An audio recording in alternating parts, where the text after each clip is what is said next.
It's hard to disagree with the statement that every protagonist of every part of GTA is a typical example of a one-man army. How many enemies would appear? How many bad things would happen? And no matter how many tons of shit would be shoveled in the protagonist's face, it'll all end with a happy ending. But is it really what it seems? Are you sure that all the happy endings we saw in the GTA series are only due to the protagonists of the games themselves? As it turns out, not necessarily. Even the events presented in the episode, which was devoted to why Caesar was so important in CJ's life, show it quite well. That episode really makes you think. It's very easy to think about whether the main characters of GTA are not favored by some kind of luck. When everything is collapsing and falling apart, there's this so-called light in the tunnel. Usually, it's a plot twist. But what's most important from the point of view of today's video is that this particular plot twist is very often associated with a character from a given part of the game. In GTA San Andreas, one of the characters who made a big mess in CJ's life, in the positive sense, is not only Cesar Villalpando, but also Mike Toreno. Although at first it seemed that Mike Toreno was CJ's enemy, a little later that he was the person who blackmailed and used him, eventually, the further the story went on, the more good things could be said about Mike. What's more, when we carefully look at the story presented in the game, we notice that Mike played such an important role in the life of the protagonist of San Andreas that it's scary to think what would have happened if CJ had never actually worked for him. This is where we start the main part of the episode. Considering that the odds of Mike Toreno not appearing in CJ's life as his employer from the CIA were pretty big, let's check what would happen if such a scenario happened. This will allow us to see even more why the fate of Carl C.J. Johnson would not be too great without Mike Toreno. There are probably several possible scenarios in which CJ does not meet the real Mike, the CIA agent, but these two theories that will be mentioned in the moment are the most likely to happen.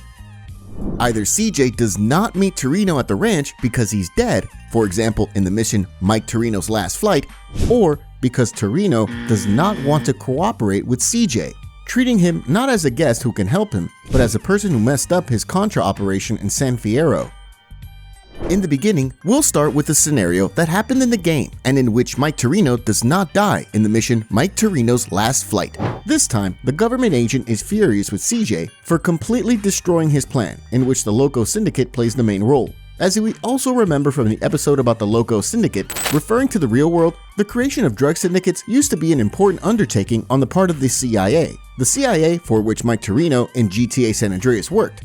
Unlike Crash, which hindered the functioning of the Contras by provoking gang wars, the CIA, in turn, created cooperation between street gangs and foreign investors, who were really undercover government agents. These kind of syndicates were supposed to produce drugs on a massive scale, since the CIA was notoriously unable to afford drug smuggling because of the risks involved in smuggling, and the fact that anything could come out at any moment. It was the same in GTA San Andreas. The agency Toreno worked for needed money to finance guerrilla activities in Central America. Earning money was big and fast, so Toreno's plan of establishing the Loco Syndicate was a very important link in the whole puzzle. After all, in the plot of the game in San Fierro, CJ worked against the Syndicate, basically from the start, eventually leading to the group's downfall. To sum up, if Mike Toreno had not used common sense here and noticed the potential in CJ, he would have done anything to get revenge on him. The range of ways to do this was enormous. One example that would be very effective is a phone call to CJ, where Mike modulates his voice and orders CJ to come to the ranch in Tierra Robada. Speak on it. This is a friend of yours. I've got some information relating to your brother. Come to my ranch and I'll explain. It's in Tierra Robada, cross the Garber Bridge, head south. Who the fuck is this? I can't talk right now. Get your ass over here. Mom's always told me not to talk to strangers. And look what happened to the bitch. Now if you want your brother to go to sleep tonight with his tongue intact, get your ass over here. Goodbye. After all, CJ went to the ranch without any second thoughts. If Mike organized the trap there, then the main character would have nothing to avoid it. Furthermore, even if by some miracle CJ got out of it, he would be at risk of dying every day at the hands of some guy acting on behalf of the CIA. After all, Toreno is an influential figure in CIA circles. Well, even if he wasn't, it's still quite serious that CJ destroyed the Loco Syndicate, which means that he thwarted the operation carried out by the CIA. As for this scenario, it was pretty much certain that CJ was going to die. It would be the result of stepping on the toe of a government agency that would definitely not let it slip. and would get to Carl sooner or later. At this point, we can go to option number 2, which is the assumption that Mike Toreno was actually in the helicopter in the Toreno's last flight mission and was killed in the process. It also has to be assumed that Mike Toreno gave his agency no information about the person who blew up the Loco Syndicate, because otherwise, the CIA would know that CJ was behind Toreno's death, and the whole story would end up the same as in scenario number 1, which is CJ's death. So we have a situation where CJ is alive, Mike Toreno is dead, and the government agency is letting CJ go due to a lack of information. As things turn out, CJ continues to expand the business in San Fierro. As the story unfolds, everything goes according to plan. After some time, Woozie also gives a call to CJ and offers him to start a business in Las Venturas. In fact, until almost the very end of the game, CJ's fate would look very similar to the storyline of GTA San Andreas. However, not quite, because there is one rather big problem here. As many of you probably have already guessed, it's Sweet. After all, Sweet is being held behind bars. Sweet's fate is pretty much in Tenpenny's hands at this point, because the cutscene we're about to see cannot take place since Toreno is simply dead. Carl, I need you to do me a favor. Yeah, I'll do you a proper injury, man. What you knowing about my brother? Relax. He's in prison upstate. D-Wing, cell 13. To the left, I got a child killer who wants to rip his throat out. To the right of him, I got a white supremacist who wants to eat his heart, to be precise. Now, don't worry. Tenpenny and Pulaski are really relatively benign, unless, of course, you're a family member of Officer Pendlebury, whom they shot when he threatened to expose them. But you do know all about that, right? Damn. Hey, man, how you know all this stuff, man? And won't you stop it? Sweet's just fine. He gets touched. A prison guard goes home and finds that his wife and kid have been murdered. Everything's under control. We'll talk later. Now. CJ, realizing that he has no ace up his sleeve, must sooner or later sit down with his friends and come up with a plan. This is especially important because it doesn't take a genius to figure out that once CJ is no longer useful to Crash, Tenpenny will either want to get rid of him, or even if he somehow doesn't, it'll still be Sweet who will rot in prison. In all of this, the most likely option seems to be the first one, that is using CJ and then getting him killed as it was supposed to happen in the High Noon mission.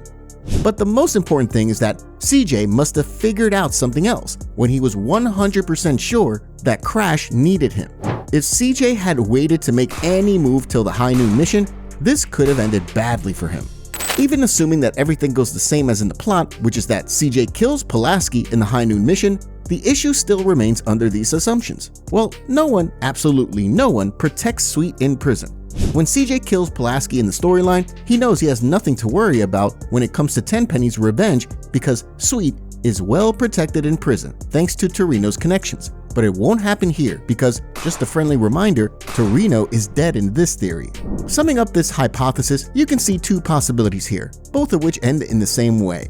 Namely, breaking into the prison where Sweet is being held. In short, we would be witnessing similar events that we saw in GTA The Lost and Damned, where the Lost MC also broke into the prison for a different reason.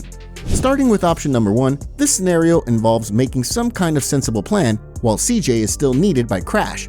The rational solution here seems to be killing Tenpenny when he calls CJ to give him the details of the next assignment. The point here is that CJ could ask Woozie and the Triad for help in getting Tenpenny ambushed. This option seems okay, but the problem is that Tenpenny told CJ that if CJ interferes with operations in Los Santos, or if something happens to Tenpenny, Sweet will be completely screwed. Probably, or perhaps even certainly, people working for Tenpenny knew what to do if Tenpenny was killed by CJ.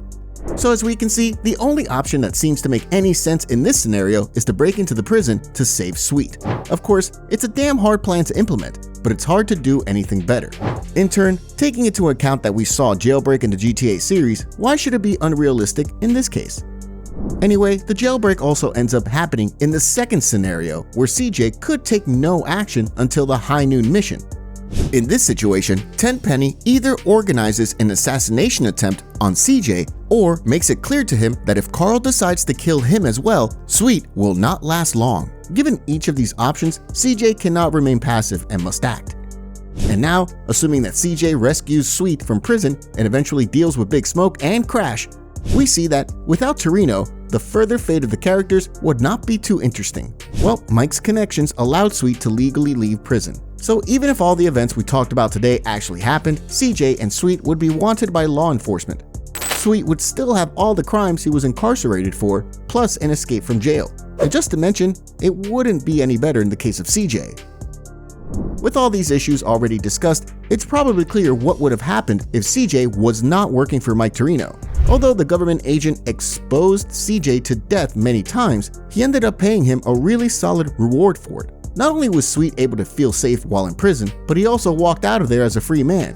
Toreno guaranteed the Johnson brothers and CJ's friends a kind of immunity, but also made sure that many things were simply covered up. That would be all. In the meantime, you should watch the episodes that are currently displayed on your screen in case you want to learn more about the threads that appeared in this one. Thanks for watching and see you in the next episodes. Bye!